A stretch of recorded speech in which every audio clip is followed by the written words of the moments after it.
ಮಾತರ್ಮೇ ಮಾತರಿಶ್ವನ್ನ ಪಿತರತುಲಗುರೋ ಭ್ರಾತರಿಷ್ಟಾಪ್ತಬಂಧೋ ಸ್ವಾಮಿನ್ ಸರ್ವಾಂತರಾತ್ಮನ್ನ ಜರಜರಯಿತರ್ಜನ್ಮ ಮೃತ್ಯಾಮಯಾನಾಂ ಗೋವಿಂದೇ ದೇಹಿ ಭಕ್ತಿಂ ಭವತಿ ಚ ಭಗವನ್ ಊರ್ಜಿತಾಂ ನಿರ್ನಿಮಿತ್ತಾಂ ನಿರ್ವ್ಯಾಜಾಂ ನಿಶ್ಚಲಾಂ ತದ್ಗುಣಗಣ ಬೃಹತೀಂ ಶಾಶ್ವತೀಮಾಚುದೇವ ನಾರಾಯಣಂ ನಮಸ್ಕೃತ್ಯ ನರಂ ಚೈವ ನರೋತ್ತಮಂ ದೇವೀಂ ಸರಸ್ವತೀಂ ವ್ಯಾಸಂ ತತೋ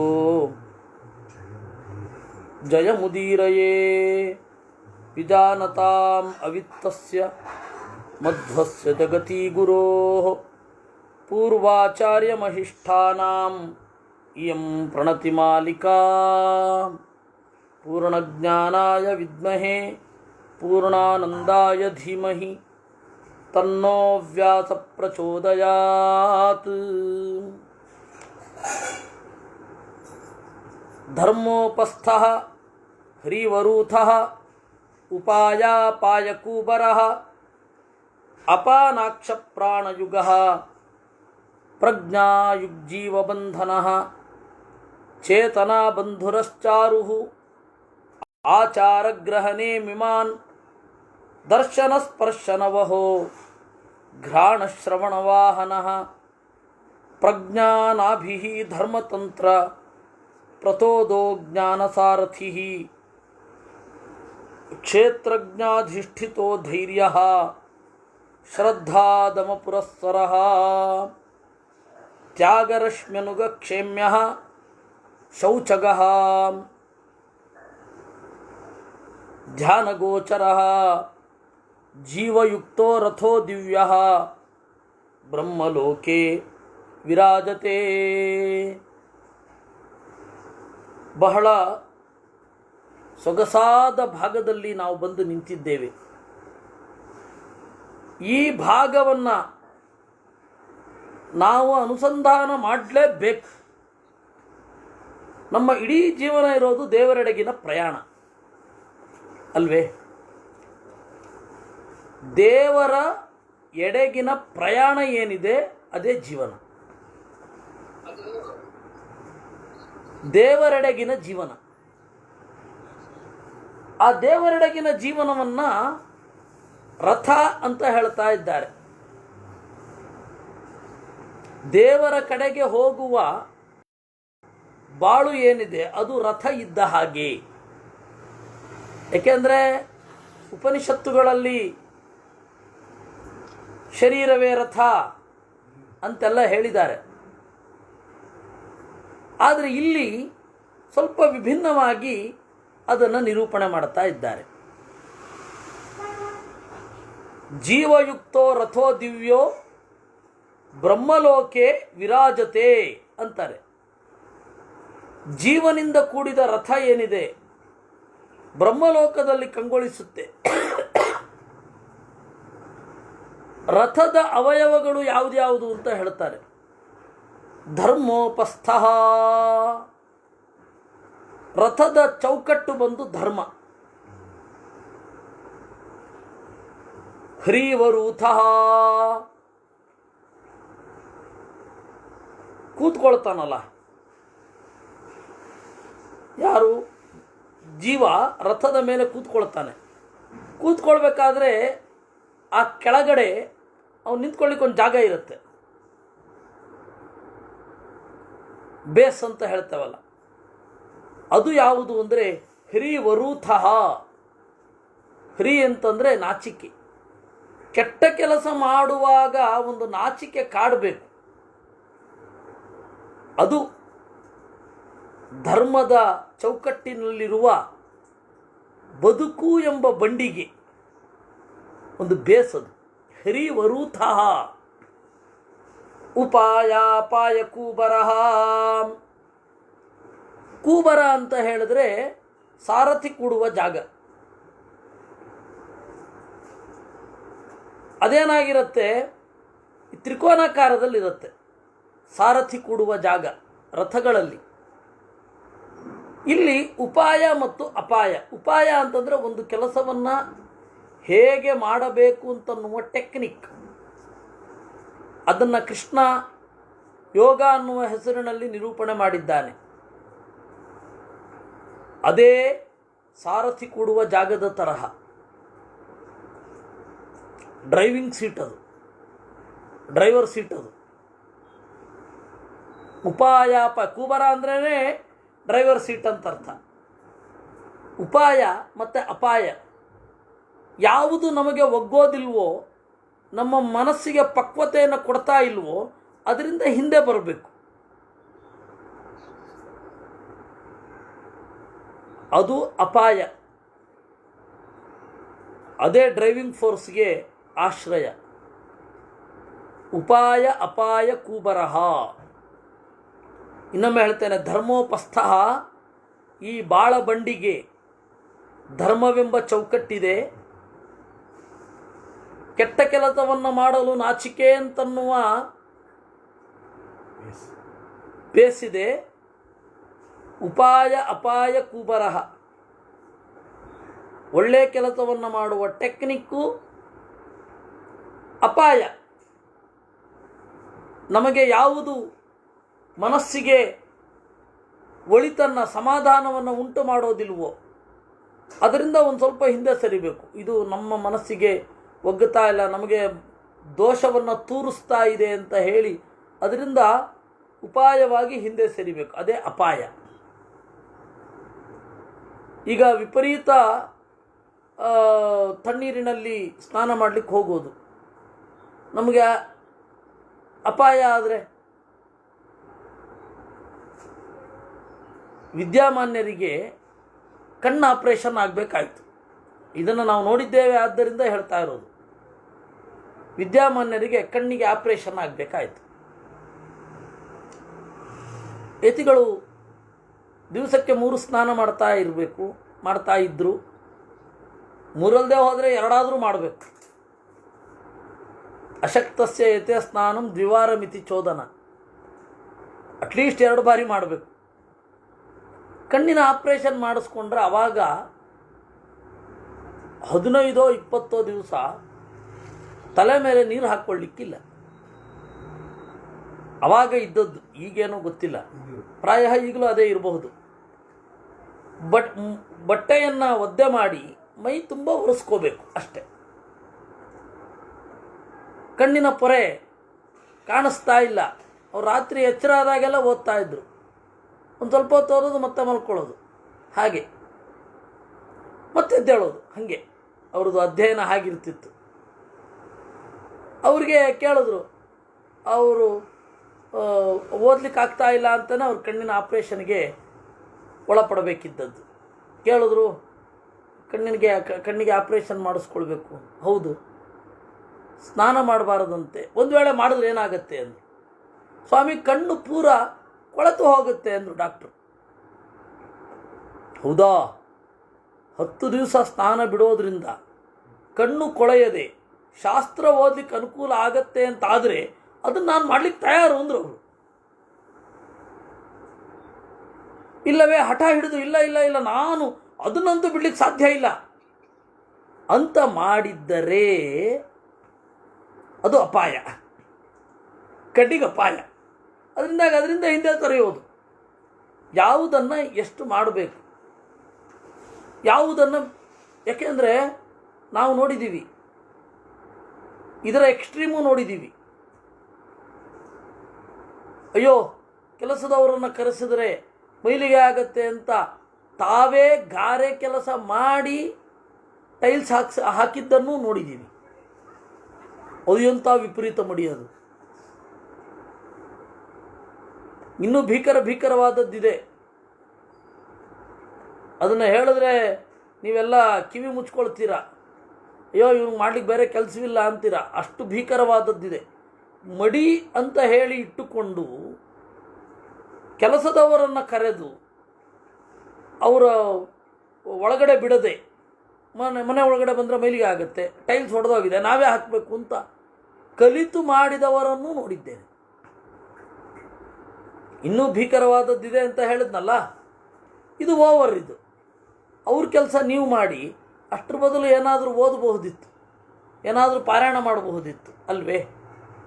ಅದರಿಂದಾಗಿ ಉಪಾಯವೂ ಗೊತ್ತಿರಬೇಕು, ಎಲ್ಲಿಂದ ಹಿಂದೆ ತೆಗಿಬೇಕು ಅಪಾಯವೂ ಗೊತ್ತಿರಬೇಕು. ಅದೇ ಡ್ರೈವಿಂಗ್ ಫೋರ್ಸ್. ಉಪಾಯ ಅಪಾಯ ಕೂಬರಹ. ಇನ್ನು ಅಪಾನಾಕ್ಷಃ,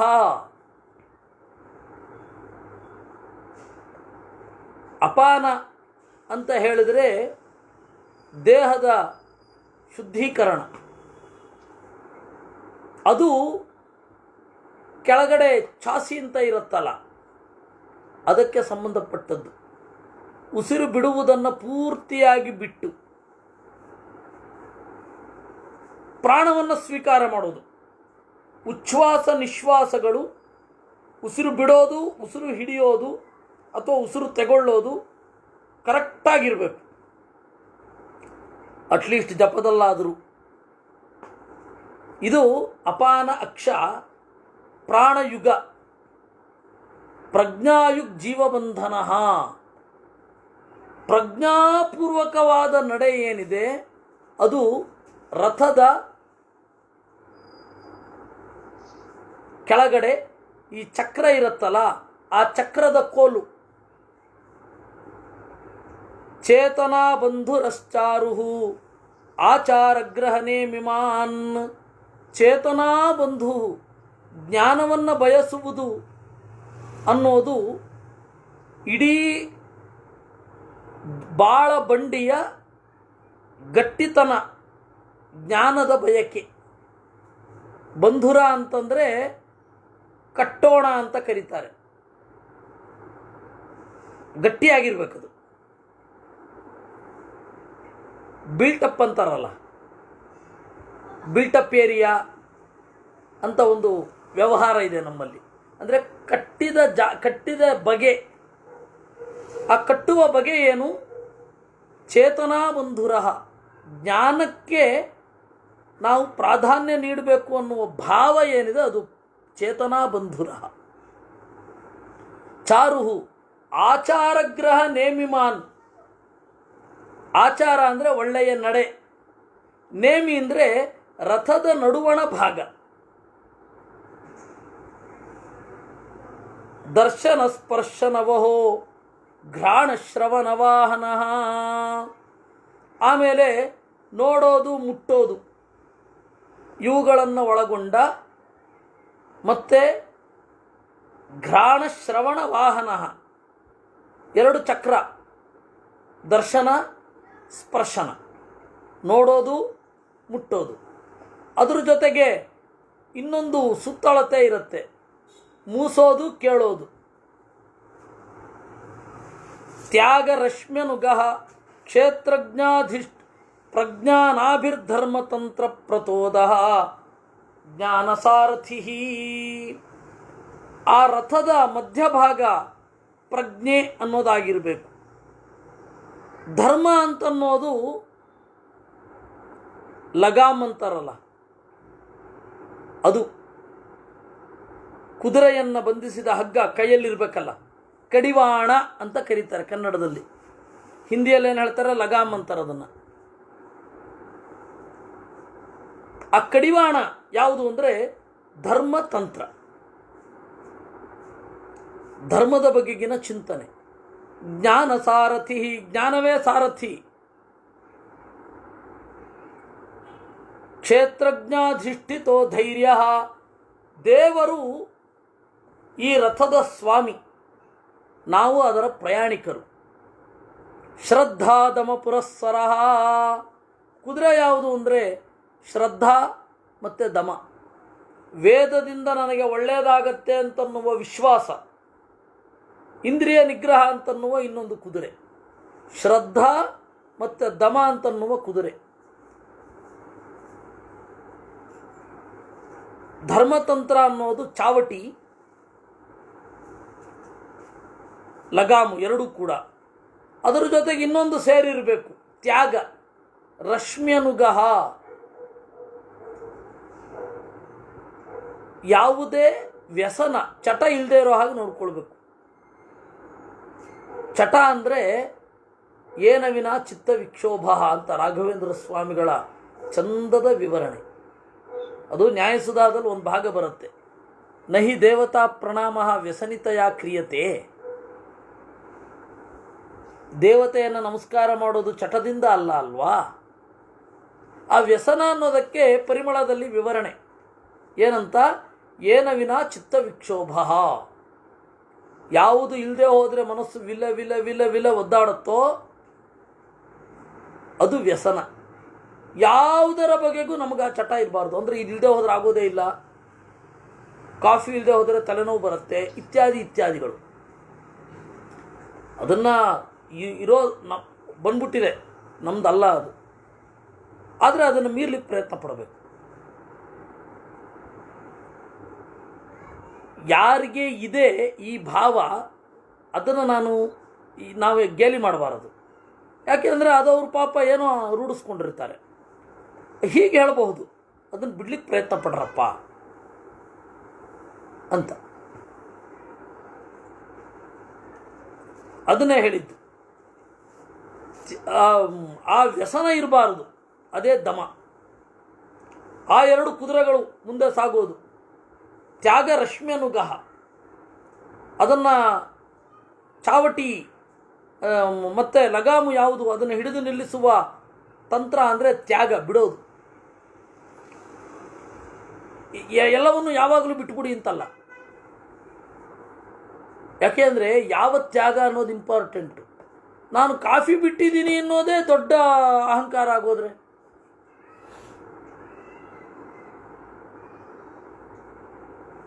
ಸಾಮಾನ್ಯವಾಗಿ ನನ್ನ ಮೆಂಟಾಲಿಟಿಯನ್ನು ನಾನು ನಿಮ್ಮ ಮುಂದೆ ಹೇಳ್ತಾ ಇರೋದು, ಎಲ್ಲರ ಬಗ್ಗೆ ನಾನು ಮಾತನಾಡ್ತಾ ಇಲ್ಲ. ಬಹಳ ಮಡಿ ಮಾಡ್ತಾ ಇದ್ದೆ. ಬೇರೆಯವರನ್ನು ಕಿರಿದಾಗಿ ನೋಡಲಿಕ್ಕೆ ಶುರು ಆಗೋಯಿತು. ನಾನು ಅಂದ್ಕೊಂಡೆ ಹಾಗಾದ್ರೆ ಇದನ್ನು ಬಿಡಬೇಕು. ಯಾಕೆಂದರೆ ಬೇರೆಯವರನ್ನು ಕೀಳಾಗಿ ನೋಡೋದು ಬೇಕಿಲ್ಲ ಅಲ್ವಾ. ನಾವೇನೋ ದೊಡ್ಡ ಸಾಧನೆ ಮಾಡ್ತಾ ಇದ್ದೀವಿ ಅಂತ ಎಲ್ಲರೂ ಮಾಡ್ತಾರೆ. ಅದನ್ನು ಎಲ್ಲರಿಗೂ ಸಹಜ ಅದು. ಅವರು ಸ್ವಲ್ಪ ಪ್ರಯತ್ನ ಪಟ್ಟರೆ ಅದಾಗತ್ತೆ. ಒಂದು ಹೊತ್ತು ಊಟ ಮಾಡೋದು ದೊಡ್ಡದಲ್ಲ. ಅದು ಎಲ್ಲ ಕಡೆ ನಾವು ಹೇಳ್ಕೊತಾ ಇದ್ದೀವಿ, ನಾನು ಒಂದೇ ಹೊತ್ತು ಊಟ ಮಾಡ್ತೇನೆ. ನಾನು ಒಂದೇ ಹೊತ್ತು ಊಟ ಮಾಡ್ತಾ ಇದ್ದದ್ದು ಯಾಕೆ ಅಂತ ಹೇಳಿದ್ರೆ, ಭಂಡಾರಕೆರೆ ಮಠದಲ್ಲಿ ಒಂದೇ ಹೊತ್ತು ಊಟ ಮಾಡಬೇಕು ನಿಯಮ ಇತ್ತು, ಮಾಡ್ತಾ ಇದ್ವಿ ಅಷ್ಟೇ. ನಾವೇನು ಬಯಸಿ ಏನು ಮಾಡ್ತಾ ಇರಲಿಲ್ಲ. ಆದರೆ ಅದರಿಂದಲೇ ಒಂದು ಅಹಂಕಾರ. ಅದರಿಂದಾಗಿ ಇಲ್ಲ ಇದು ತ್ಯಾಗ ಅಂದರೆ ಮನಸ್ಸಿನಲ್ಲಿ ನಿರ್ಲಿಪ್ತವಾಗಿರಬೇಕೇ ವಿನಃ ಬಿಟ್ಟದ್ದನ್ನೇ ತಲೆಗೆ ಹಚ್ಕೊಂಡ್ಬಿಡ್ಬಾರ್ದು.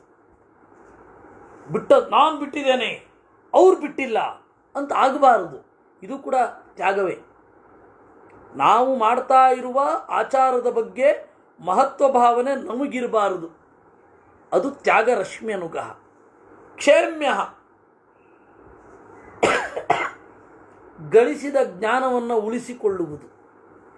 ಯೋಗ ಅಂದರೆ ಗಳಿಮೆ, ಕ್ಷೇಮ ಅಂದರೆ ಉಳಿಮೆ. ಗಳಿಮೆ ಉಳಿಮೆಗಳು.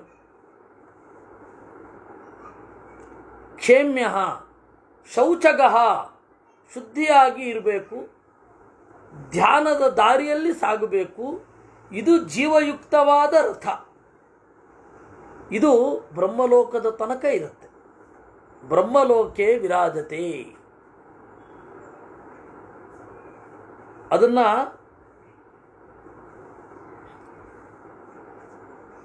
ಈ ರೀತಿ ಒಂದು ಆತ್ಮಾನಂ ರಥಿನಂ ವಿದ್ಧಿ ಶರೀರಂ ರಥಮೇವಚ ಅಂತ ಹೇಳಿ ಅಲ್ಲ ಅಲ್ಲಿದ್ದಾರೆ, ಕಠೋಪನಿಷತ್ತಿನಲ್ಲಿ ಹೇಳಿದ್ದಾರೆ. ಇದು ಬೇರೆಯ ಕಡೆಯಿಂದ ಹೇಳ್ತಾ ಇರೋದು. ಇದರಲ್ಲಿ ಜೀವನಕ್ಕೆ ಬೇಕಾದ ಯಾವ ಅಂಶ ಇಲ್ಲ ಅಂತ ಹೇಳಿಬಿಡಿ ನೋಡೋಣ. ಧರ್ಮೋಪಸ್ಥೋ ಹ್ರೀವರೂಥ ಅನ್ನುವ 9ನೇ ಶ್ಲೋಕದಿಂದ ಜೀವಯುಕ್ತೋ ರಥೋ ದಿವ್ಯೋ ಬ್ರಹ್ಮಲೋಕೆ ವಿರಾಜತೆ ಅಂತನ್ನುವ 12ನೇ ಶ್ಲೋಕದವರೆಗೆ ಇಂಥದ್ದಿಲ್ಲ ಅಂತಿಲ್ಲ. ಜೀವನದ ಪ್ರತಿಯೊಂದು ಅಂಶವನ್ನು ಕವರ್ ಮಾಡಿದ್ದಾರೆ ಈ ಬಾಳ ಬಂಡಿ ಅಂತನ್ನುವ ರೂಪಕದಲ್ಲಿ. ಅಥ ಸತ್ವಂ ಸಮಾಸಾದ್ಯ ರಥಮೇನಂ ಯುಯುಕ್ಷತಃ ಅಕ್ಷರಂ ಗಂತು ಮನಸೋ ವಿಧಿಂ ವಕ್ಷ್ಯಾಮಿ ಶೀಘ್ರಗಂ. ಈ ತರಹದ ರಥ ವೇಗವಾಗಿ ಹೇಗೆ ಹೋಗಬೇಕು ಅಂತ ನಾನು ಹೇಳ್ತೇನೆ ಎಂದರು ವೇದವ್ಯಾಸರು. ಸಪ್ತಯೋ ಧಾರಣ ಕೃತ್ಸನಾ ಬಾಹ್ಯತ ಪ್ರತಿಪದ್ಯತೆ ಪಾರ್ಶ್ವತಃ ಪೃಷ್ಠತಶ್ಚಾನ್ಯಾ ತಾವತ್ಯಸ್ತಾ ಪ್ರಧಾರಣಾ. ನೋಡಪ್ಪ, ಸಪ್ತಯೋ ಧಾರಣಾ 7 ಇಂದ್ರಿಯಗಳು, ಹೊರಗಡೆ ಕಾಣುವವುಗಳು. ಒಂದು ಹಿಂದೆ ಇದೆ, ಪಕ್ಕದಲ್ಲಿ 2 ಇದೆ, ಮುಂದೆ 5 ಇದೆ. ಯಾವುದೊಂದು ಗೊತ್ತಾಗಿರುತ್ತೆ ನಮಗೆ. ಕಣ್ಣು, ಮೂಗು, ಬಾಯಿ, ನಾಲಿಗೆ, ಅದು ಮುಂದೆ ಇರುವ ರಥದ ಕುದುರೆಗಳು. ಆ ರಥದ ಕುದುರೆಗಳು ಇಂದ್ರಿಯಾಣಿ ಹಯಾನಾಹುಹು ಅಲ್ವಾ, ಅದನ್ನು ಇವರು ಹೇಳಿದ್ದು. ಅಕ್ಕಪಕ್ಕದಲ್ಲಿ 2 ಕಟ್ಟಿದ್ದಾರೆ, ರಥದ ಅಕ್ಕಪಕ್ಕದಲ್ಲಿ 2 ಕಿವಿ. ಆಯ್ತಾ? ಹಿಂದುಗಡೆಯೂ ಕೂಡ ಒಂದು ಕುದುರೆ. ಯಾವುದದು? ಶಬ್ದ, ಅದನ್ನು ಹಿಂದುಗಡೆ ಇದ್ದು ಕೇಳುತ್ತೆ. ಆಮೇಲೆ ಬೆನ್ನು ಮುಟ್ಟಿದ್ರೆ ಗೊತ್ತಾಗುತ್ತೆ, ಸ್ಪರ್ಶೇಂದ್ರಿಯ. ಹೀಗೆ ಎಲ್ಲ ಕಡೆ ಓಡಾಡುವ ಕುದುರೆ ಒಂದು. ಆಚೆ ಈಚೆ, ಮೇಲೆ ಕೆಳಗೆ, ಹಿಂದೆ ಮುಂದೆ, ಎಲ್ಲಿ ಮುಟ್ಟಿದ್ರು ನಾನೇ. ಸ್ಪರ್ಶೇಂದ್ರಿಯ ಅನ್ನುವ ಕುದುರೆ. ಇಲ್ಲಿ 5, ಅಕ್ಕಪಕ್ಕದಲ್ಲಿ 2 ಈ ಕುದುರೆ ಇದೆ. ಕ್ರಮಚ ಪಾರ್ಥಿವಂ ಯಚ್ಚ ವಾಯವ್ಯಂ ಕಂ ತಥಾಪಯ ಜ್ಯೋತಿಷೋ ಯತ್ತದೈಶ್ವರ್ಯಂ ಅಹಂಕಾರಸ್ಯ ಬುದ್ಧಿತಃ ಅವ್ಯಕ್ತಸ್ಯ ತಥೈಶ್ವರ್ಯಂ ಕ್ರಮಶ ಪ್ರತಿಪದ್ಯತೆ.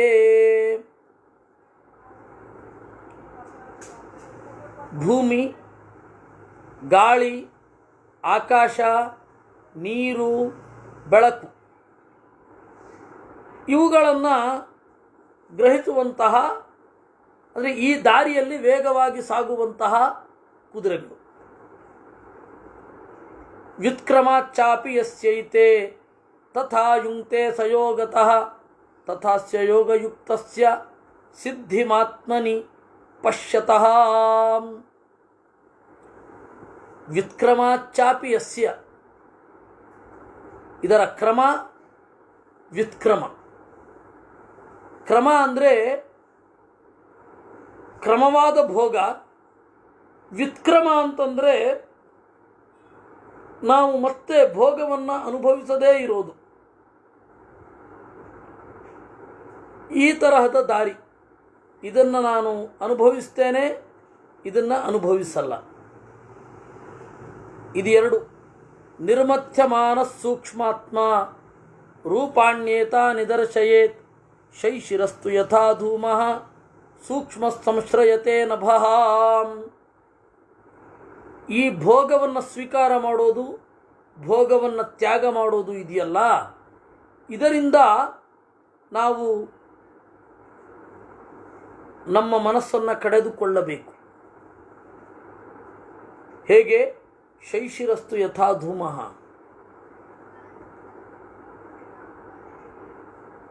ಚಳಿಗಾಲದ ಹೊಗೆ ನಿಧಾನವಾಗಿ ಆಕಾಶದಲ್ಲಿ ಸೇರುತ್ತೆ. ಆಮೇಲೆ ಬೆಳಗಾಗುತ್ತಿದ್ದಾಗೆ ಇಬ್ಬನಿಯ ಹಾಗೆ ಕೆಳಗಡೆ ಬಂದು ಸುತ್ತ ಆವರಿಸಿರುತ್ತೆ. ಕ್ರಮಭೋಗ, ವ್ಯುತ್ಕ್ರಮ ಭೋಗ ಹೀಗೇ ಇರುತ್ತೆ ಅಂತ ತಿಳಿಬೇಕು.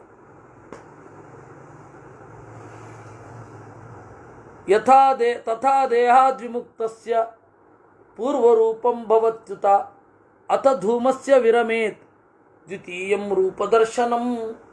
ಧ್ಯಾನ ಮಾಡಬೇಕಾದ್ರೆ ಒಂದು ಗೊತ್ತಾಗಬೇಕು ನಮಗೆ. ನೋಡಿ, ಈ 2 ಉದಾಹರಣೆಯನ್ನು ತೆಗೆದುಕೊಳ್ಳಿ. ಧೂಮ ಮತ್ತು ಮಂಜು. ಹೊಗೆ ಇದೆ, ಕೆಳಗಡೆಯಿಂದ ಮೇಲ್ಗಡೆ ಹೋಗುತ್ತೆ. ಚಳಿಗಾಲದ ಬೈಗಿನಲ್ಲಿ, ಬೆಳಗಿನಲ್ಲಿ ಅದೇ ಕೆಳಗಡೆ ಬಂದು ಸುತ್ತಲೂ ನಮ್ಮನ್ನು ಆವರಿಸ್ಕೊಂಡ್ಬಿಡುತ್ತೆ. ಯತ್ ಮಿಷ್ಟಿತಿ ಕಥ್ಯತೆ. ಇಂಗ್ಲೀಷಿನಲ್ಲಿ ಮಿಸ್ಟ್ ಅಂತಾರಲ್ಲ, ಆ ರೀತಿ ನಮ್ಮ ಸುತ್ತ ವ್ಯಾಪಿಸಿಕೊಂಡ್ಬಿಡುತ್ತೆ. ಇದು ಎರಡೂ ಒಂದೇ ದ್ರವ್ಯದಿಂದ ಆಗಿದ್ದು ಬೇರೆ ಬೇರೆ ರೂಪದಲ್ಲಿ ಕಾಣಿಸ್ತಾ ಇದೆ ಅಷ್ಟೆ. ಕೆಳಗಡೆಯ ಹೊಗೆ ಮೇಲ್ಗಡೆ ಹೋಗಿ ಮೇಲ್ಗಡೆಯಿಂದ ಕೆಳಗಡೆ ಬಂದು ಇಲ್ಲೆಲ್ಲ ಹರಡಿ ನಸುಕಿನಲ್ಲಿ ಇಬ್ಬನಿಯಾಗಿ ಮುಂಜಾನೆಯ ಮಂಜಾಗಿ ಕಾಡ್ತಾ ಇದೆ. ಆ ರೀತಿ ನಾವು ಧ್ಯಾನ ಮಾಡುವಾಗ ಹೋದ ಜನ್ಮದಲ್ಲಿ ಏನೋ ಸಂಸ್ಕಾರ ಇರುತ್ತಲ್ಲ, ಅದೇ ಇಬ್ಬನಿಯಾಗಿ ಮನಸ್ಸಿನಲ್ಲಿ ಆವರಿಸಿಕೊಳ್ಳುತ್ತೆ. ಒಂದು ಕಾಲದಲ್ಲಿ ನಾವು ಅದನ್ನು ಮಾಡಿರ್ತೀವಿ. ಈಗ ಅದು ವಾಸನಾ ರೂಪದಿಂದ ಕಾಡುತ್ತೆ. ಅದು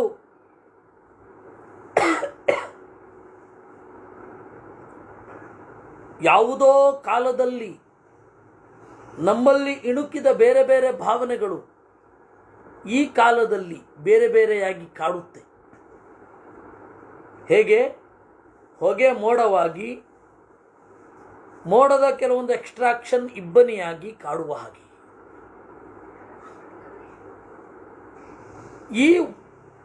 ಈ ಅಂಶದ ಒಂದು ಭಾಗವನ್ನು ಜನ್ ಅವರು ಬಳಸ್ಕೊಂಡಿದ್ದಾರೆ. ಜನ್ ಅಂದರೆ ಮತ್ತೇನೂ ಅಲ್ಲ, ಧ್ಯಾನ. ಧ್ಯಾನವನ್ನು ಅವ್ರಿಗೆ ಅನ್ಲಿಕ್ಕೆ ಬರಲ್ಲ, ಜನ್ ಅಂತಾರೆ. ಮಹಾಭಾರತದ ರೂಪಕರಿ ಅದು.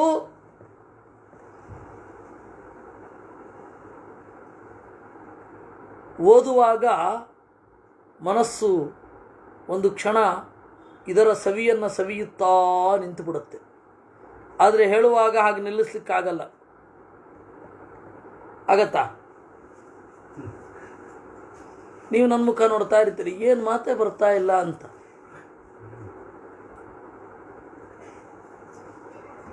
ಒಂದು ಕಾಲದ ಹೊಗೆ ಇನ್ನೊಂದು ಕಾಲದ ಮಂಜಾಗಿ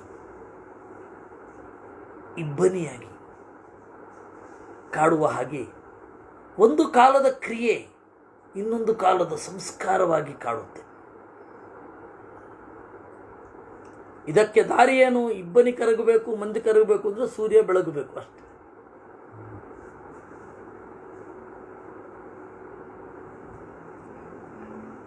ತಥಾ ದೇಹಾದ್ವಿಮುಕ್ತಸ್ಯ ಪೂರ್ವರೂಪಂ ಭವತ್ಯುತ ಅತ ಧೂಮಸ್ಯ ವಿರಮೇತ್ ದ್ವಿತೀಯಂ ರೂಪದರ್ಶನಂ.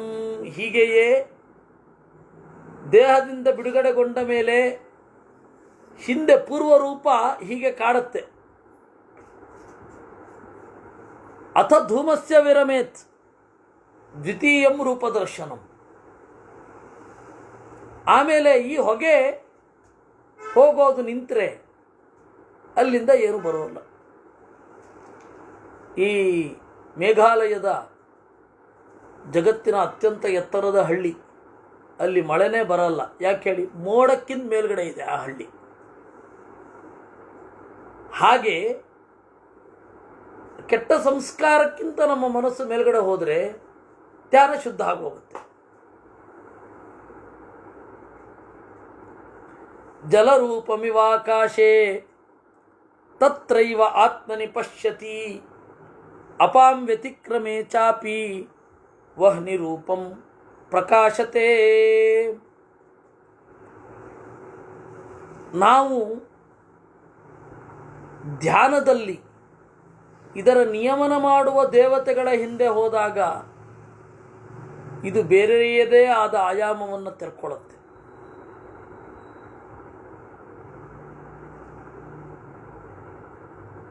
ಭೂಮಿ ಇದೆ. ಭೂಮಿ ಅದು ವಿರತವಾದಾಗ ನೀರು ಮಾತ್ರ ಉಳಿಯುತ್ತೆ. ನೀರು ಅದು ಕೂಡ ಪೂರ್ತಿ ನಾಶ ಆಗಿ ಗಾಳಿ ಮಾತ್ರ ಉಳಿಯುತ್ತೆ. ನೀರು ನಾಶ ಆಗಿ ವಹ್ನಿ ರೂಪಂ ಅಪಾಂ ವ್ಯತಿಕ್ರಮೇ ಚಾಪಿ ವಹ್ನಿ ರೂಪಂ ಪ್ರಕಾಶತೆ. ಅಗ್ನಿಯ ಸೂಕ್ಷ್ಮ ತತ್ವ ಮಾತ್ರ ಇರುತ್ತೆ. ಅಗ್ನಿತತ್ವವು ಕಣ್ಮರೆಯಾಗಿ ಕೇವಲ ಗಾಳಿ. ಆಮೇಲೆ ಆ ಗಾಳಿ ಕೇವಲ ಆಕಾಶದಲ್ಲಿ ನಿಸ್ಪಂದವಾಗಿ ಬಿಡುತ್ತೆ. ತಸ್ಮಿನ್ನು ಪರತೆ ಚಾಸ್ಯ ವಾಯವ್ಯಂ ಸೂಕ್ಷ್ಮಮಪ್ಯಥಾ ರೂಪಂ ಪ್ರಕಾಶತೆ ತಸ್ಯ ಪೀತವರ್ಣವದಪ್ಯಜೆ ತಸ್ಮಿನ್ನು ಪರತೆ ರೂಪಂ ಆಕಾಶಸ್ಯ ಪ್ರಕಾಶತೆ. ಇದರ ಬಣ್ಣಗಳು ಕ್ರಮೇಣ ಕಣ್ಮರೆಯಾಗ್ತಾ ಹೋಗುತ್ತೆ. ಆಕಾಶ ಮಾತ್ರ ಉಳಿದಾಗ, ಭೂತಾಕಾಶ ಮಾತ್ರ ಉಳಿದಾಗ ಊರ್ಣಾರೂಪಂ ಉಣ್ಣೆಯ ಹಾಗೆ ಕಾಣುತ್ತೆ. ತತಶ್ಚೈತಾಂ ಗತಿಂ ಗತ್ವಾ ಸೋಹಂಕಾರೇ ಪ್ರಕಾಶತೆ. ಹೀಗೆ ಭೂತಾಭಿಮಾನಿಗಳೆಲ್ಲ ಲಯ ಹೊಂದಿ ಅಹಂಕಾರ ಅಭಿಮಾನಿಯಾದ ಸದಾಶಿವನಲ್ಲಿ ಉಳಿತಾರೆ. ಆ ಅಹಂಕಾರದ ಅಭಿಮಾನಿ ಸದಾಶಿವನು ಲಯವನ್ನು ಹೊಂದಿ ಬುದ್ಧಿ ಉಳಿತಾಳೆ. ಆ ಬುದ್ಧಿತತ್ವವು ಲಯ ಆಗಿ ನಾನು ಅಂತನ್ನುವ ಪ್ರಜ್ಞೆ ಸುಶುಕ್ಲಂ ಚೇತಸ ಸೌಮ್ಯಂ ಮಹತ್ತತ್ವ, ಮಹತ್ತತ್ವವು ಇಂಗಿ ಅವ್ಯಕ್ತ ಉಳಿಯುತ್ತೆ. ಇದು ಉಲ್ಟಾ ಬಂದರೆ ಸೃಷ್ಟಿ, ಇದರ ಉಲ್ಟಾ ಆದರೆ ಪ್ರಳಯ. ತತ್ವನ್ಯಾಸ ಮಾಡುವಾಗ ಲಯನ್ಯಾಸ ಅಂತ, ಸನ್ಯಾಸಿಗಳು ಲಯನ್ಯಾಸ ಪ್ರಧಾನವಾಗಿ ಮಾಡಬೇಕು. ನಾವು ಸೃಷ್ಟಿನ್ಯಾಸ ಪ್ರಧಾನವಾಗಿ, ಗೃಹಸ್ಥರು ಸೃಷ್ಟಿನ್ಯಾಸ ಪ್ರಧಾನವಾಗಿ ಮಾಡಬೇಕು. ಇದು ಸೃಷ್ಟಿಯ ಕ್ರಮವನ್ನು ಪ್ರಕಾರಾಂತರದಿಂದ ಹೇಳುವಂತಹ ಒಂದು ಕ್ರಮ.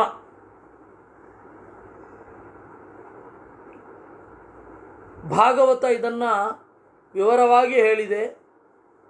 ಮಹಾಭಾರತದಲ್ಲಿ ಧಾವದ್ವ್ಯಾಖ್ಯಾನ ಅಂತ ಕರೀತಾರೆ. ಭಾಗವತದಲ್ಲಿ ವಿಸ್ತಾರವಾಗಿ ಹೇಳಿದ್ದಾರೆ. ಭಾಗವತದಲ್ಲಿ ವಿಸ್ತಾರವಾಗಿ ನಿರೂಪಣೆ ಮಾಡಿದ್ದಾರೆ 2ನೇ ಸ್ಕಂಧದಲ್ಲಿ. ಇದು ಧಾವತ್ ವ್ಯಾಖ್ಯಾನ. ಬೇಗ ಬೇಗ ಬೇಗ ಬೇಗ ಬೇಗ ಹೇಳ್ಕೊಂಡು ಹೋಗ್ತಾ ಇದ್ದಾರೆ. ಏತೇಷ್ವಪಿ ಜಾತೇಷು ಫಲಜಾತಾನಿ ಮೇ ಶೃಣು ಜಾತಸ್ಯ ಪೃಥಿವೀಶ್ವರ್ಯೈಃ ಸೃಷ್ಟಿರಿಷ್ಟಾ ವಿಧೀಯತೆ. ನೋಡು, ಇದೇ ನಾವು ಯಾವುದರಲ್ಲಿ ಯಾವುದು ಲಯ ಆಗುತ್ತೆ, ಯಾವುದರಲ್ಲಿ ಯಾವುದು ಲಯ ಆಗುತ್ತೆ ಅಂತ.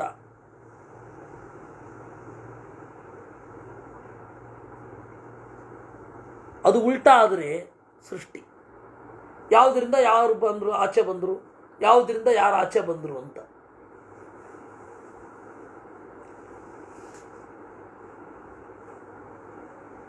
ತಟ್ಟಿ ಡಾಕ್ಟ್ರು ಕೂಡಲೇ ಆ ಶ್ಲೋಕವನ್ನು ಕೊಟ್ಟಿದ್ದಾರೆ. ಸೃಷ್ಟೃತ್ವೇವತ್ತು ಸೃಜ್ಯಾನಾಂ ಪ್ರವೇಶೋ ಬ್ರಹ್ಮಣೋ ಲಯೇ ಅಂತ. ಅದು ಭಾಗವತ ತಾತ್ಪರ್ಯದ ಹಾಗೂ ಕಠೋಪನಿಷತ್ತಿನ ಭಾಷ್ಯದ ಮಾತು ಅವರು ಹೇಳಿದ್ದು. ಪ್ರಜಾಪತಿರಿವಾಕ್ಷೋಭ್ಯ ಏತೇಷ್ವಪಿ ಜಾತೇಷು ಫಲಜಾತಾನಿ ಮೇ ಶೃಣು. ಇದೇ ಇವರೇ ಹುಟ್ಟಿದಾಗ ಸೃಷ್ಟಿಯಾಗತ್ತೆ. ಪ್ರಜಾಪತಿರಿವಾಕ್ಷೋಭ್ಯ ಶರೀರಾತ್ ಸೃಜತೆ ಪ್ರಜಾ. ಪ್ರಜಾಪತಿ ತನ್ನ ಶರೀರದಿಂದಲೇ ಜಗತ್ತನ್ನು ಪ್ರಜೆಗಳನ್ನು ಸೃಷ್ಟಿ ಮಾಡುತ್ತಾನೆ. ವರ್ಣತೋ ಗೃಹ್ಯತೆ ನಾಪ್ಸು ನಾಪ ಪಿಬತಿ ಚಾಚಯ ಅಂಗುಲ್ಯಂಗುಷ್ಠ ಮಾತ್ರೇಣ ಹಸ್ತಪಾದೇನ ವಾ ತಥಾ ಪೃಥಿವೀಂ ಕಂಪಯತ್ಯೇಕೋ ಗುಣೋ ವಾಯೋರಿತಿ ಸ್ಮೃತಃ. ಗಾಳಿಯಲ್ಲಿ, ನೀರಿನಲ್ಲಿ ಗಾಳಿ ಇದೆ, ಆದರೆ ವರ್ಣ ಗೊತ್ತಾಗೋದಿಲ್ಲ. ಗಾಳಿ ನೀರನ್ನು ಬೇರೆ ಕಡೆಗೆ ಒಯ್ಯತ್ತೆ, ಆದರೆ ನಾವು ಆ ಗಾಳಿಯನ್ನು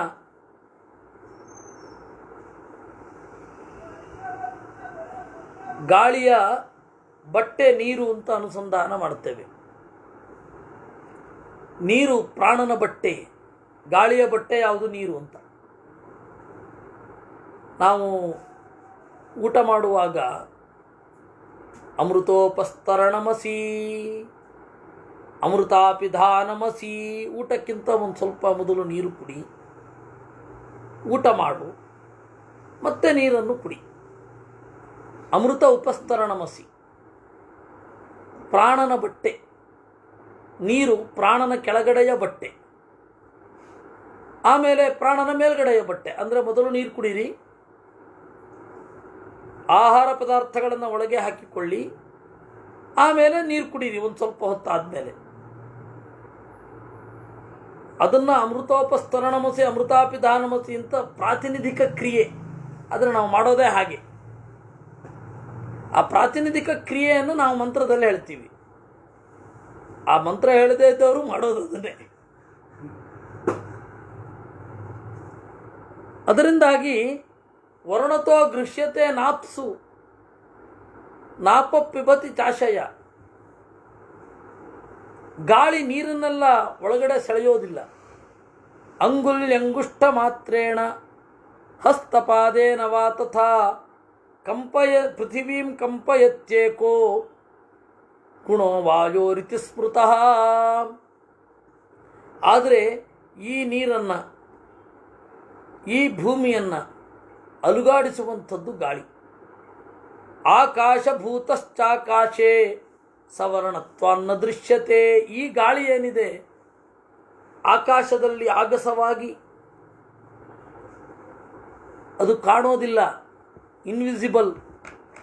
ನಚಾಸ್ಯತೆ ದತಾಂ ರೂಪಂ ದೃಶ್ಯತೆ ಶಾಮ್ಯತೆ ತಥಾ ಅಹಂಕಾರಸ್ಯ ವಿಜಯೇ ಪಂಚೈತೆ ಶಿರ್ವಶಾನುಗಾಹ. ಈ ಪಂಚಭೂತಗಳು, ಮಣ್ಣು, ನೀರು, ಗಾಳಿ, ಆಕಾಶ, ಬೆಂಕಿ, ಇವುಗಳನ್ನು ನಿಮ್ಮ ಹತೋಟಿಯಲ್ಲಿ ಇಟ್ಕೊಳ್ಬೇಕು ಅಂತಂದರೆ ಈ 5 ಭೂತಗಳು ಹತೋಟಿಯಲ್ಲಿರಬೇಕು. ಅಂದರೆ ಅಹಂಕಾರವನ್ನು ಗೆಲ್ಲಬೇಕು, ಅಂದರೆ ಸದಾಶಿವನ ಅನುಗ್ರಹ ಆಗಬೇಕು. ಆವಾಗ ಅವನೇನು ಮಾಡ್ತಾನೆ? ಆರಾಮವಾಗಿ ಗೆಲ್ತಾನೆ. ಷಣ್ಣಾಮಾತ್ಮನಿ ಬುದ್ಧೌ ಚ ಜಿತಾಯಾಂ ಪ್ರಭವತ್ಯುತ ನಿರ್ದೋಚ ಪ್ರತಿಭಾಶೇಷ ಕೃತ್ಸ್ನ ಸಮಭಿವರ್ತತೆ. ಇಲ್ಲಿ ತನಕ ಅಸ್ಪಷ್ಟವಾಗಿ ಹೇಳ್ತಾ ಇದ್ದವರು ಇದ್ದಕ್ಕಿದ್ದಂತೆ ಸ್ಪಷ್ಟವಾಗಿ ಹೇಳ್ಬಿಡ್ತಾರೆ. ಏನಂತ? ಷಣ್ಣಾಂ ಆತ್ಮನಿ, ಪಂಚ ಇಂದ್ರಿಯಗಳು,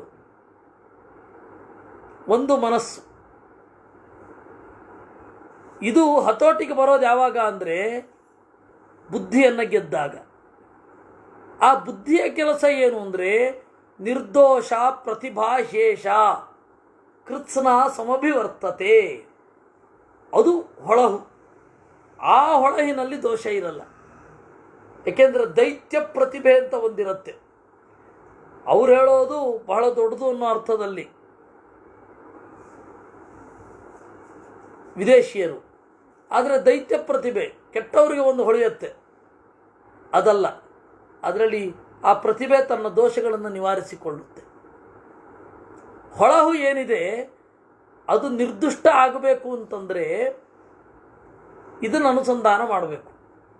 ಈ ಅನುಸಂಧಾನವನ್ನೇ ತತ್ವನ್ಯಾಸದ ಮೂಲಕ ಆಚಾರ್ಯರು ನಮಗೆ ಕೊಟ್ಟಿರೋದು. 2 ತತ್ವನ್ಯಾಸ ಮತ್ತು ಮಾತೃಕಾನ್ಯಾಸ ಅಂತ. ಸದಾಚಾರದ ಅವಶ್ಯವಾದ 2 ಕ್ರಮಗಳು. ತತ್ವನ್ಯಾಸ ಹೇಳಿದರೆ ಎಲ್ಲ ತತ್ವಾಭಿಮಾನಿ ದೇವತೆಗಳು, ದೇವರು, ಲಕ್ಷ್ಮಿ ಹೃದಯದಲ್ಲಿ ಹೇಗೆ ನೆಲೆಗೊಂಡಿದ್ದಾರೆ, ಏನೇನು ಶಕ್ತಿಯನ್ನು ಕೊಡ್ತಾರೆ. ಆಮೇಲೆ ಪ್ರಾಣದೇವರು, ಭಾರತಿ, ಸರಸ್ವತಿ, ಬ್ರಹ್ಮದೇವರು. ದಶೇಂದ್ರಿಯಾಣಿ ಶಬ್ದಾದ್ಯಾಹ ಭೂತೇತಾಹ ಪಂಚವಿಂಶತಿ. 25 ತತ್ವಗಳು ಯಾವ ರೀತಿ ನೆಲೆಗೊಂಡಿವೆ ಶರೀರದಲ್ಲಿ ಅಂತ ಇದರ ಚಿಂತನೆ. ಇದನ್ನು ಇಲ್ಲಿ ತನಕ ಅವರು ಹೇಳಿದ್ದು ಸ್ವಲ್ಪ ಬೇರೆ ರೀತಿ. ಬ್ರಹ್ಮಾಂಡದಲ್ಲಿ ಇದರ ಕೆಲಸ ಹೇಗಾಗತ್ತೆ, ಬ್ರಹ್ಮಾಂಡದಲ್ಲಿ ಇದರ ಲಕ್ಷಣ ಏನು, ಒಳಗಡೆ ಇದು ಹೇಗೆ ಅಂತ. ಗೀತೆಯಲ್ಲಿ ಸೂಕ್ಷ್ಮವಾಗಿ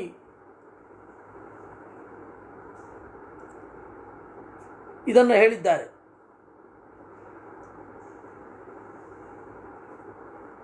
ಇಂದ್ರಿಯೇಭ್ಯ ಪರಾಹಿ ಅರ್ಥ ಅನ್ನುವಲ್ಲಿ ನಿರೂಪಣೆ ಮಾಡಿದ್ದಾರೆ. ಕಠೋಪನಿಷತ್ ಭಾಷ್ಯದಲ್ಲಿಯೂ ಇದನ್ನು ನಿರೂಪಣೆ ಮಾಡಿದ್ದಾರೆ.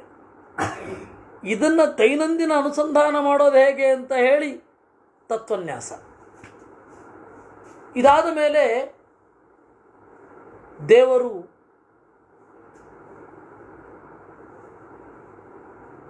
ಈ ಜಗತ್ತಿಗೆ ಮಾತೃಕೆಗಳನ್ನು ಕೊಟ್ಟು ನಮಗೆ ಅನುಗ್ರಹ ಮಾಡಿದ್ದಾನೆ. ಮಾತೃಕೆ ಅಂದರೆ ವರ್ಣ, ಅಭಿಪ್ರಾಯ ಅಥವಾ ಅರಿವು, ಅವೆರಡಕ್ಕೆ ತಾಯಂದಿರಂತೆ ಇರೋದು ಯಾವುದು ಅಂದರೆ ವರ್ಣಗಳು. ವರ್ಣ ಇಲ್ಲದೆ ಹೋದರೆ ಪದ ಏನು, ಪದ ಇಲ್ಲದೆ ಹೋದರೆ ವಾಕ್ಯ ಏನು, ವಾಕ್ಯ ಇಲ್ಲದಿದ್ದರೆ ಪ್ರಕರಣವೇನು, ಏನು ಹೇಳಲಿಕ್ಕೆ ಆಗಲ್ಲ. ಮೂಲಭೂತವಾಗಿ ವರ್ಣಗಳು ಬೇಕು. ಅದರಿಂದಾಗಿ ಇವನ ಅಭಿಪ್ರಾಯ, ಇವನ ಖಂಡನೆ, ಮಂಡನೆ, ನಿರೂಪಣೆ, ಅಭಿವ್ಯಕ್ತಿ ಎಲ್ಲದರ ತಾಯಂದಿರು ಯಾವುದು ವರ್ಣಗಳು. ಅದಕ್ಕೆ ಮಾತೃಕೆಗಳು ಅಂತ. ಆ ಮಾತೃಕೆಗಳು ಮೂಲಭೂತವಾಗಿ ನಾರಾಯಣನನ್ನು ಪ್ರತಿಪಾದನೆ ಮಾಡುತ್ತವೆ. ಆ ಮಾತೃಕೆಗಳಿಂದ ಪ್ರತಿಪಾದ್ಯನಾದ ನಾರಾಯಣ ದೇಹದಲ್ಲಿ ಹೇಗಿದ್ದಾನೆ ಅಂತ ವರ್ಣನೆ ಮಾಡುತ್ತೆ. ಅದನ್ನು ಅನುಸಂಧಾನ ಮಾಡುವ ಕ್ರಮವನ್ನು ಮಾತೃಕಾನ್ಯಾಸ ಅಂತ ಕರೆದರು. ಇಲ್ಲಿ ಮಾತೃಕಾನ್ಯಾಸದ ಬಗ್ಗೆ ಹೇಳಲಿಲ್ಲ, ತತ್ವನ್ಯಾಸದ ಬಗ್ಗೆ ಮಾತ್ರ ಹೇಳಿದ್ರು. ಅಂದರೆ ಅದೇನು ಡೈರೆಕ್ಟಾಗಿ ಹೇಳಲಿಲ್ಲ. ನಮಗಿದನ್ನು ಓದ್ತಾ ಇರಬೇಕಾದ್ರೆ ಇದನ್ನು ದಿವಸ ಧ್ಯಾನಕ್ಕೆ ತಂದುಕೊಳ್ಳೋದು ಹೇಗಪ್ಪ, ತತ್ವನ್ಯಾಸದಿಂದ ಅನ್ನೋದು ಅರ್ಥ ಆಗುತ್ತೆ. ಅದರಿಂದಾಗಿ ಆಚಾರ್ಯರ ಒಂದು ಅವರ ಅನುಷ್ಠಾನ ಕ್ರಮ ಏನಿದೆ ಅದು ನಮ್ಮನ್ನು ಎಲ್ಲೋ ಕರ್ಕೊಂಡು ಹೋಗುತ್ತೆ. ಅದೊಂದು ಆನಂದ. ಅನುಸಂಧಾನ ಬಂತು ಅಂದರೆ, ಕೆಲವೊಮ್ಮೆ ಅನುಸಂಧಾನ ಬರಲ್ಲ, ಆದರೆ ಮಾಡೋದು ಬಿಡಬಾರ್ದು. ಏಕೆಂದರೆ ಇವತ್ತಾಗಲ್ಲ. ಹೌದು, ಇವತ್ತು ಯಾವ್ಯಾವುದೋ ಒತ್ತಡದಿಂದ ನಮ್ಮ ಮನಸ್ಸು ದುರ್ಬಲ ಆಗಿ ನಾವು ಅದನ್ನು ಬಿಟ್ಟುಬಿಡ್ತೇವೆ. ಆದರೆ ಅದು ಅರ್ಥ ಆದಾಗ ಆನಂದ ಇದೆಯಲ್ಲ, ಅದನ್ನು ಯಾರು ಬೆಲೆ ಕಟ್ಟಿ ಕೊಂಡುಕೊಳ್ಳಿಕ್ಕಾಗಲ್ಲ. ಆ ಅನುಭವವನ್ನು ತಗೊಳ್ಳಿಕ್ಕಾಗತ್ತಾ?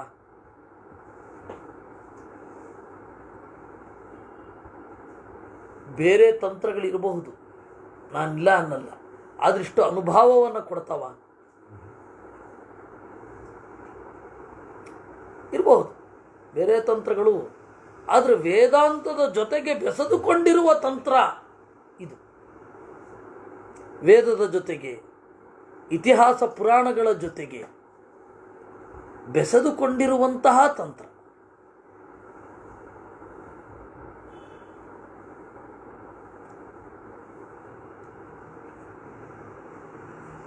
ಅದರಿಂದ ಇಲ್ಲಿ ಇರುವ ಮಾತೃಕೆ ಭಗವಂತನ ರೂಪವನ್ನು ಹೇಳುವಂಥದ್ದು.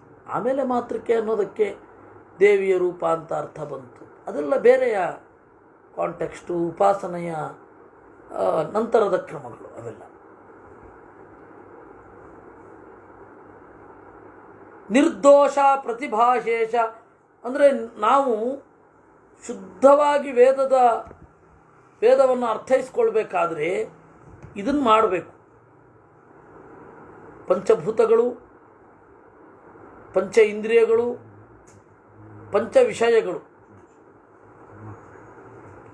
ಆಮೇಲೆ ಸೂಕ್ಷ್ಮ ಭಾಗಗಳು, ಪಂಚ ತನ್ಮಾತ್ರೆಗಳು, ಇವುಗಳೆಲ್ಲ ಬುದ್ಧಿತತ್ವದ ಮೇಲೆ ಯಾವ ರೀತಿ ಪರಿಣಾಮ ಬೀರುತ್ತೆ. ಯಾಕೆಂದರೆ ಕರ್ಮೇಂದ್ರಿಯ ಇರೋದು ಜ್ಞಾನೇಂದ್ರಿಯದ ಅಸಿಸ್ಟೆಂಟ್ಗಳಾಗಿ, ಜ್ಞಾನೇಂದ್ರಿಯಗಳಷ್ಟು ಇರೋದು ಮನಸ್ಸಿನ ಅಸಿಸ್ಟೆಂಟ್. ಮನಸ್ಸಿರೋದು ನಿರ್ಣಯವಾದ ಬುದ್ಧಿಯ ಅಸಿಸ್ಟೆಂಟ್ ಆಗಿ. ಬುದ್ಧಿ ಇರೋದು, ಆ ಬುದ್ಧಿ ಶುದ್ಧ ಆದರೆ ಅದೇ ಪ್ರತಿಭೆ. ಆ ಪ್ರತಿಭೆ ಬೇಕು. ಇಲ್ಲಾಂದರೆ ಒಳ್ಳೆಯದು ಹೊಳೆಯೋದು ಹೇಗೆ? ನಾವೊಂದು ಟೆಕ್ಸ್ಟನ್ನು ನೋಡಬಹುದು, ಆ ಟೆಕ್ಸ್ಟನ್ನು ನೋಡಿದಾಗ ಹೊಳಿಬೇಕಲ್ಲ.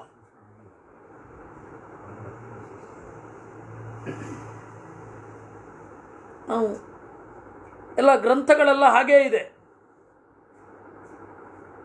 ಅದಕ್ಕೆ ನಾವು ವ್ಯಾಖ್ಯಾನಕ್ಕಿಂತ ಮೊದಲು ಓದಿ ಅಂತ ಹೇಳೋದು ಯಾಕೆ ಅಂದರೆ ಸ್ವಲ್ಪ ಹೊಳಹು ಆ್ಯಕ್ಟಿವ್ ಆಗುತ್ತೆ. ಇಲ್ಲ ಅಂದರೆ ಹೊಳೆಯೋದೇ ಇಲ್ಲ. ಅವ್ರು ಹಿಂಗೆ ಅರ್ಥ ಹೇಳ್ಯಾರ ಅಷ್ಟು. ಆ ಟಿಪ್ಪಣಿಯಲ್ಲಿ ಹ್ಯಾಂಗದೆ, ಈ ಟಿಪ್ಪಣಿಯಲ್ಲಿ ಹಿಂಗದ, ಅಷ್ಟೇ ಅಲ್ಲ ಮಾರಾಯರೆ. ಅದು ಹೊಳಿಬೇಕು ನಿಮಗೆ.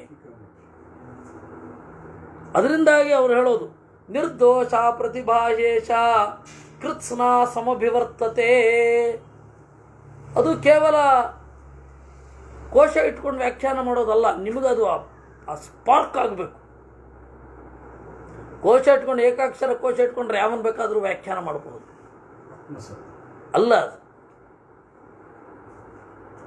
ತಥೈವ ವ್ಯಕ್ತಮಾತ್ಮಾನಂ ಅವ್ಯಕ್ತಂ ಪ್ರತಿಪದ್ಯತೆ ಯತೋ ನಿಸ್ಸರತೋ ಲೋಕೋ ಭವತಿ ವ್ಯಕ್ತ ಸಂಜ್ಞಕಃ. ತಥೈವ ವ್ಯಕ್ತಮಾತ್ಮಾನಂ ಅವ್ಯಕ್ತಂ ಪ್ರತಿಪದ್ಯತೆ. ಹಾಗೆಯೇ ವ್ಯಕ್ತಂ ಆತ್ಮಾನಂ,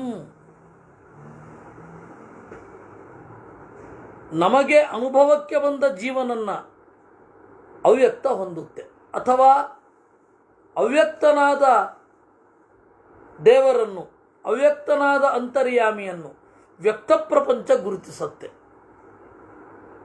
ಏಕೆಂದರೆ ಅವ್ಯಕ್ತನಾದ ಅವನಿಂದ ನಾವು ಕಾಣ್ತೇವೆ, ಕಾಣದ ದೇವರಿಂದ ಕಾಣುವ ಜಗತ್ತು.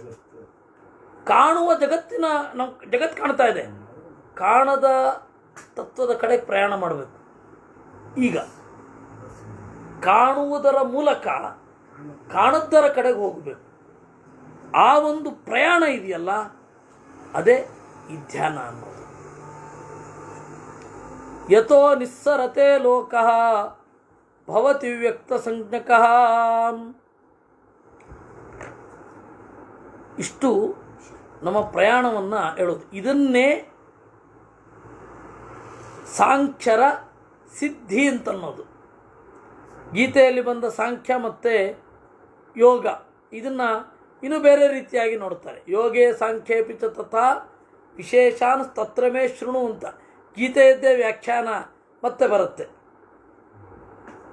ಅದನ್ನು ನಾಳೆ ನೋಡೋಣ ಅಂತ ಹೇಳ್ತಾ ಇವತ್ತಿನ ಚಿಂತನೆಯನ್ನು ದೇವರಲ್ಲಿ ಅರ್ಪಿಸೋಣ. ಕೃಷ್ಣಾರ್ಪಣಮಸ್ತು.